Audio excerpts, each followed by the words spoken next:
Hello，大家好，我是小懒。我想问个问题啊，咱们在咱们自己家的地盘上花自己的钱啊，修一条铁路，凭什么这个印度比我们还紧张啊？我说的啊，就是这条新藏铁路。咱们这边啊，刚宣布成立项目公司，印度那边是连夜开会啊，这个媒体上下一片哀嚎啊，急得跟这个热锅上的蚂蚁一样啊，马上就要砸钱去修他们那条破破烂烂的边境公路。这就奇了怪了啊！哎，你说他们在怕什么呀？难道这条铁路有什么超能力不成？今天啊，咱们就来扒一扒这条还没有开建的天路，到底是怎么精准的戳到了印度的肺管子的。相信我啊，看完你就会明白什么才叫真正的降维打击。话说啊，时间来到2025年8月份，新藏铁路有限公司的成立，为世界屋脊啊投下了一枚重磅棋子。哎，你可能要问了啊，成立个公司而已啊，有啥了不起的？那你是不知道啊，这家公司啊要干的活那可真的叫一个敢叫日月换新天。他们要建一条铁路，从这个新疆的和田一路修到西藏的拉萨。我的天哪！你在这个地图上比划一下哦，这是多长一条线呀？整整2000公里啊，差不多就是从这个北京开车到广州的距离啊。最吓人的是啥？是投资，你猜猜多少钱啊？预估总投资啊，4000亿人民币。4000亿是什么概念呢？我给你打个比方，像这个西藏自治区，咱们那么大的一个省啊，2024年辛辛苦苦干一整年啊，这全区的 GDP 加起来啊，还没这4000亿多，这基本上就是倾尽一省之力啊，要在地球上最不适合人类生存的地方啊，干一件前无古人的大事。你想想，昆仑山那地方啊，平均海拔4500米啊，啥概念啊？咱平原地区的人啊，刚上去一半就得高反，走两步都得喘呀。这空气里的氧气含量啊，只有咱们这儿的一半啊。冬天零下30-40度，这钢铁都是冻得发脆啊。夏天冰川一融化，这个洪水是说来就来。就在这么个生命禁区里啊，咱们要铺上铁轨，让这个火车跑起来。这个消息一出来啊，全世界的眼睛啊都盯过来了，尤其是咱们那位邻居啊，印度那个反应叫一个快啊！他们家大报论坛报的头版头条就登了，说印度政府紧急开会啊，要升级边境的公路。你说这就奇了怪了啊！咱们在中国自己的地盘上修铁路，怎么这个印度比我们还着急呢？这条新藏铁路啊，它到底只是一条普普通通的运输线，还是说它是一部能改变整个南亚游戏规则的天元之子呢？咱们先聊聊那个最让人想不通的问题啊，花4000亿啊，在一个鸟不拉屎、人口稀少的无人区修铁路，这账是怎么算的呀？新藏铁路要经过的阿克塞钦地区啊，那环境啊，说句不好听的，真的是神仙来了也得愁啊！一年到头啊，没几天舒服日子，全区的人口加起来不到50万，这一年的 GDP 啊，也就100多个亿。哎，你投了4000亿进去啊，按照这个商业逻辑啊，别说是回本了，连这个利息都赚不回来啊，这不纯纯的冤大头行为吗？但你要知道啊，这个中国的国家建设，尤其是这个边疆建设，从来就不是只算一本经济账，咱们得算这个战略账，算民生账，算未来账。说到这儿啊，咱们就得回头来看看咱们的老大哥青藏铁路。想当年啊，2006年青藏铁路通车之前啊，这个西藏是什么样的？那个时候这个西藏对外运输物资啊，80%啊都得靠卡车在这个公路上跑。从青海的格尔木到拉萨，这个路况又不好，天气又差，一辆货车啊翻山越岭啊，一趟得走上12天。哎，你想想啊，12天呀，这新鲜的蔬菜都蔫了。急救药品啊都可能过期了，老百姓的生活成本是高的吓人啊。结果呢，这个青藏铁路啊，咔嚓一下通车了，这火车呜呜一叫，同样的路程啊，从12天直接就缩短到了1天呀，这就是革命性的变化啊。通车之后，这个奇迹就发生了啊！仅仅10年的时间，西藏的 GDP 啊翻了快6倍。像那曲那种啊，以前就是牧民放羊的据点，一下子就变成了繁华的物流枢纽。内地的好东西啊，能源源不断的运进去，这个西藏的特产啊，也能方便的运出来。这老百姓的日子啊，那真的是肉眼可见的好起来了。所以你看，青藏铁路这笔账那算是精不精啊？现在呢，这新藏铁路可以说是青藏铁路的升级版，它的野心更大哦。咱们国家正在下一盘大棋，除了已经有的这个青藏铁路还有正在建的川藏铁路，规划中的甘藏铁路、滇藏铁路，现在再加上这条新藏铁路你在这个地图上看看，这几条铁路连起来形成了一个巨大的封闭的环线。那这个环线把北边新疆的乌鲁木齐、喀什和西藏的拉萨、日喀则像这个串糖葫芦一样就串起来了，形成了一条沿着我们国家西部边境的钢铁走廊。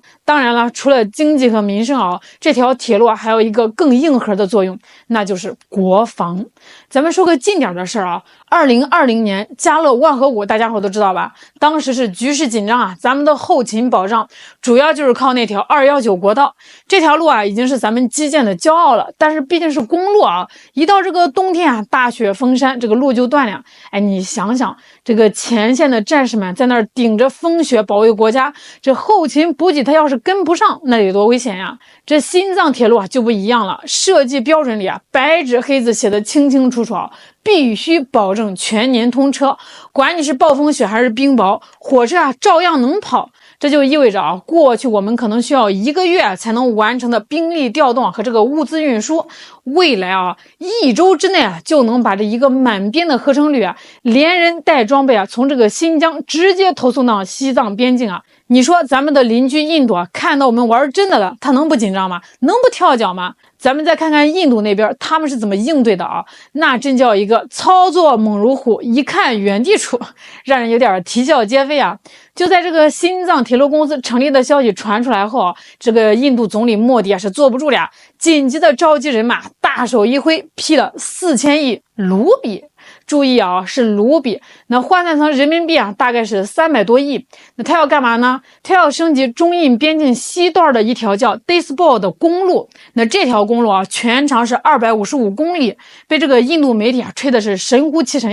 称之为通往天堂的生命线。为啥因为这是他们通往这个德普桑平地和加勒万河谷地区的唯一一条陆路通道，是他们前线军队的命根子但是这条生命线其实说实话有点先天发育不良。这2019年刚建成的时候它就是一条普普通通的双向2车道柏油路，那个路面质量顶多跑什么吉普车轻型装甲车还行。这印度陆军自己搞过测试，把他们40吨重的 T90 主战坦克开上去了。好家伙，有的瞧当场就出现了明显的下沉把这司机都吓得够呛。你说这要是打起仗来，这个坦克还没到前线，就先把自己家的桥给压塌了，那不就成了笑话吗？这更要命的是，他扛不住恶劣天气在22年的冬天一场大雪下来，这条路有12个地方都塌方了直接就断了。前线哨所的吃的喝的整整9天没送上去。你说这要是真打起来9天黄花菜都凉了。所以这次这个莫迪的升级计划听起来是特别的宏伟要把公路的承重能力从40吨提升到60吨，能跑重型坦克了。要给路边加上防寒的护墙，甚至还要修5个临时的直升机起降坪。这计划是好计划，但是问题是这个印度的基建能力大伙都懂的负责施工的那个印度边境道路组织那可是出了名的拖延症晚期患者过去5年他们在这个克什米尔地区干的活平均延期率高达 78%，10个项目8个都得迟到。那最离谱的是一个叫赞斯卡尔隧道的工程，本来是计划3年修好，结果呢因为前期地质勘探搞错了，挖到一半发现不对劲儿，这一来二去硬是拖了8年还没完工。你说说就这办事效率，想跟中国比基建？反观咱们这边呢，同样是在阿克塞钦地区那条219国道早都实现了全年通车2024年连 5G 信号都全覆盖了。咱们的工人在零下30度的工地上都能刷着短视频跟家里报平安了。这对比实在是太鲜明了连印度自己的国防分析师克里希南都在印度斯坦时报上写文章说了句大实话他说我们只是在修补我们漏水的屋顶，而中国正在建造一堵铜墙铁壁，这根本就不是一个量级的竞争啊！所以啊，我说莫迪这个公路升级计划更像是一场为了安抚国内焦虑情绪的表面工程，就好像这个邻居家盖了3层小洋楼，哎，你为了这个面子啊，赶紧把自己家的土坯房的外墙刷了一层亮闪闪的瓷砖，那看着是好看了一点，但是里子呀还是那个里子，一刮风下雨啊，照样漏水啊。如果说这个印度的公路升级啊是贴瓷砖，那咱们的新藏铁路啊就是直接推倒重来，盖了一座摩天大楼，这是一种降维打击。它的威力啊，绝对不只体现在边境上。首先呢，在国内它是一条经济大动脉，它把这个新疆丰富的石油天然气资源，这个西藏海量的矿产储备和咱们大西南的制造业基地完美的连接了起来。哎，你比如说这个新疆和田的优质棉花，西藏阿里地区储量惊人的锂矿啊，这个锂矿它可是造这个电动汽车电池的关键原料啊。那过去啊是因为这个运输太难，要么是运不出去，要么就是这个运费啊比东西本身还贵。等这个新藏铁路一通啊，这些宝贝啊就能通过这个火车直接运到日喀则，再通过已经建成的拉日铁路进入西藏的经济中心圈，甚至啊通往全国。物流成本预计能降低40%以上。国铁集团又算了一笔账，光是货运这一项啊，每年就能给新疆和西藏两地啊创造超过50个亿的经济效益啊，这可是实打实的真金白银啊。其次呢，在这个国际上啊，这张铁路网的威力就更大了呀，它正在编织一张跨越喜马拉雅山的合作之网。新藏铁路啊，规划2个重要的口岸，一个叫普兰，一个叫吉隆。你在这个地图上找找，这2个地方正好对着这个尼泊尔的肚子，咱们和这个尼泊尔之间那条跨越喜马拉雅山的铁路啊，可行性研究啊已经快搞完了，计划2026年6月就敲定。一旦这条铁路啊也修通了，和这个新藏铁路一对接，我的天哪，那个画面真是太美了啊！尼泊尔的茶叶、手工地毯可以直接通过火车啊运往中国西部，卖个好价钱。而咱们中国的工程机械啊、电力设备、日用百货啊，也能方便快捷的进入尼泊尔，进入整个南亚市场。这过去呢，这个尼泊尔就像个内陆国，85%对外贸易啊都得看这个印度的脸色呀，必须借用印度的港口。这印度高兴了就让你过，这不高兴了就给你使绊子。现在呢，这个尼泊尔有了新的选择，可以向北看。